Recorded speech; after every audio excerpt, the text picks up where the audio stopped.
Good morning, Philippines. I sit here enjoying my last bits of my coffee here, and I got to thinking, what's wrong with the world? A lot of people are screaming at Israel right now. And I remember listening to an observation by Thomas Sowell as to why the Jews are so despised by so many on this planet. And his answer to that is, I think, the same as my own, by my own observations. The reason that the Jewish people are despised by so many is envy.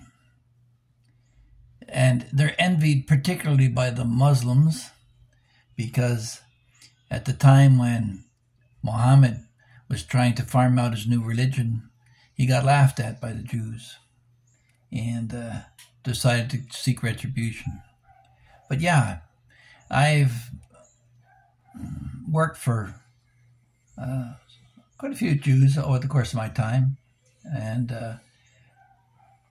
even Muhammad himself, they're all sons of Abraham, Christian, Muslim, or Jew. They're all sons of Abraham, and he warned Muslims to respect and give a pass to the people of the book, which is the Bible and the Torah.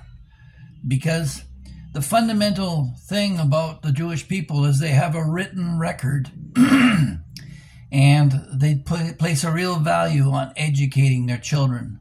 Long before that it was written down, the Torah and all of Genesis was recorded from mouth, from one to the other, and it was recorded finally, and now with Gutenberg's press, and Bibles and Torahs can be printed out en masse, as can the Quran. But when it comes down to the Jewish people, the key is the focus on education and to develop your mind. And they have provisions within their culture that when a young man starts out in business, the family gets behind him, and they basically give him 3 runs at it.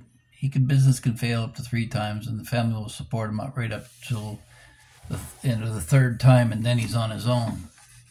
And it's a generational thing. So father takes the time to instruct and mentor his son.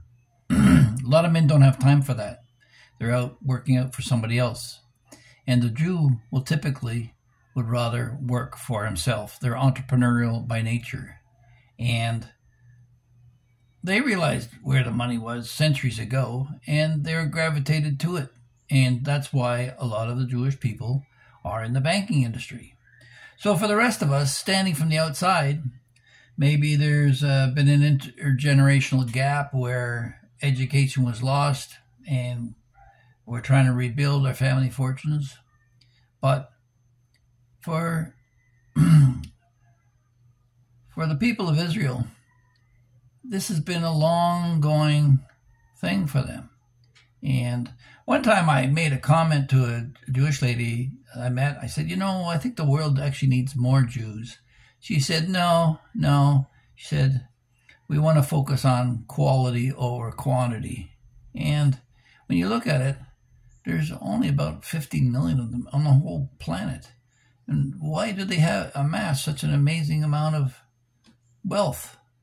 Well, there's some people in China that are amazingly wealthy as well, but you don't hear much about that until just recently with the expansion of China's middle class, which only goes to show you that politics is all BS anyway. It doesn't matter what system, whether it's a totalitarian state or a democracy or a republic, whatever it be. If you have a benign dictator over a mob-ruled democracy, the benign dictator looking out for his people will do far better. But let's put that discussion aside. If you look at the great thinkers, the people who actually wrote the books, Karl Marx and Engels, they were Jews.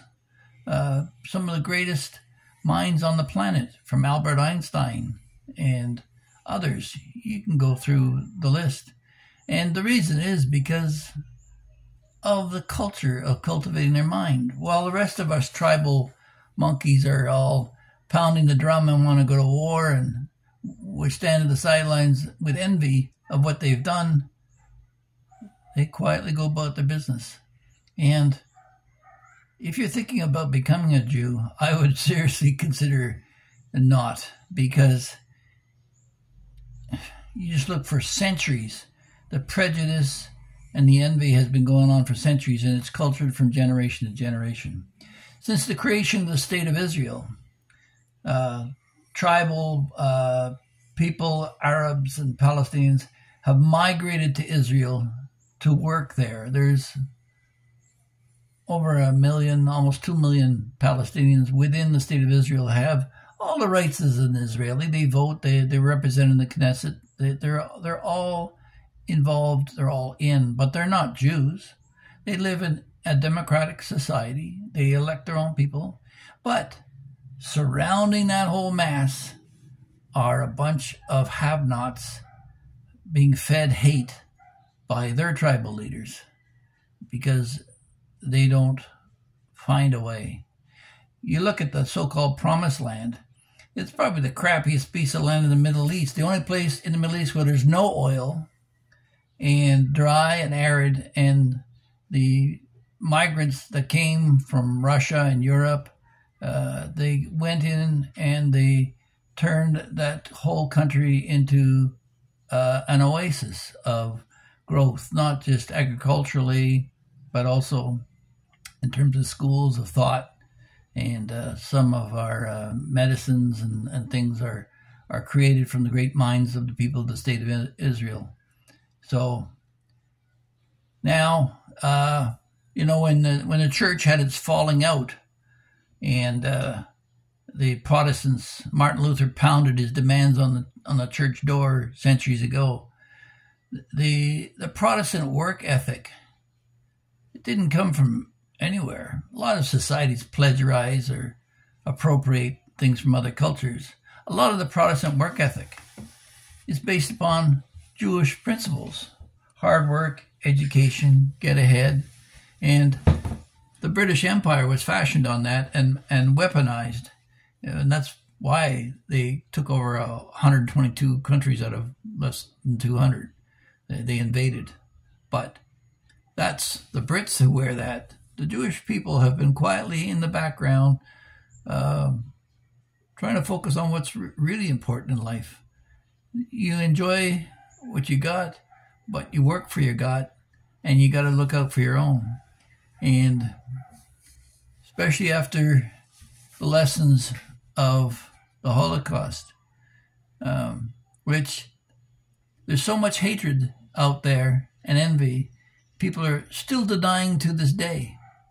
And people are pretending that this recent incident in Gaza is a Jewish problem. No, it's an envy problem. First of all, if you want to get into the details of it, after the attack in October last year, the Hamas stole some Israel citizens and brought them into Gaza.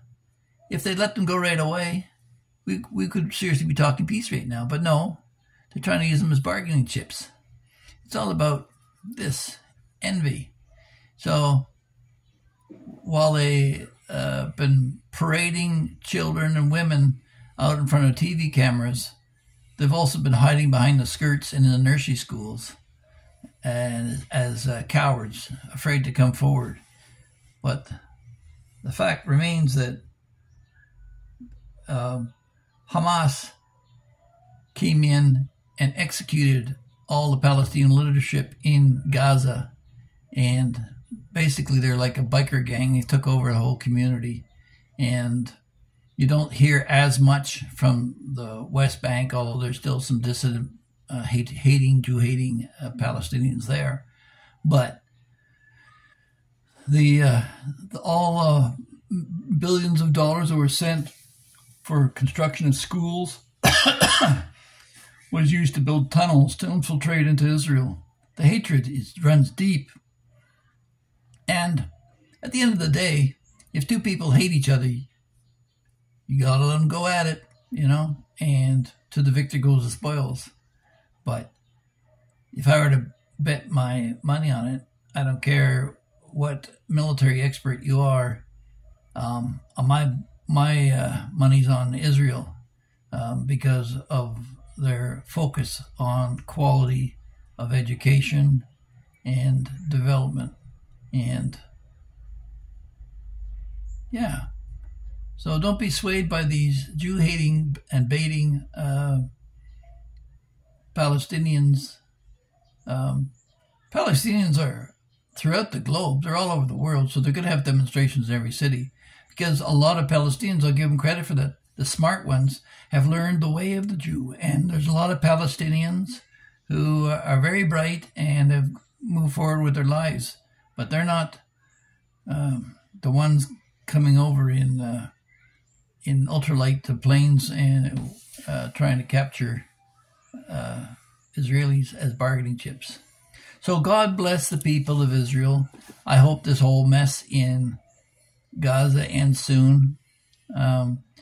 Some of us love you and wish you all the best. And to your enemies, I say, remember what Muhammad said.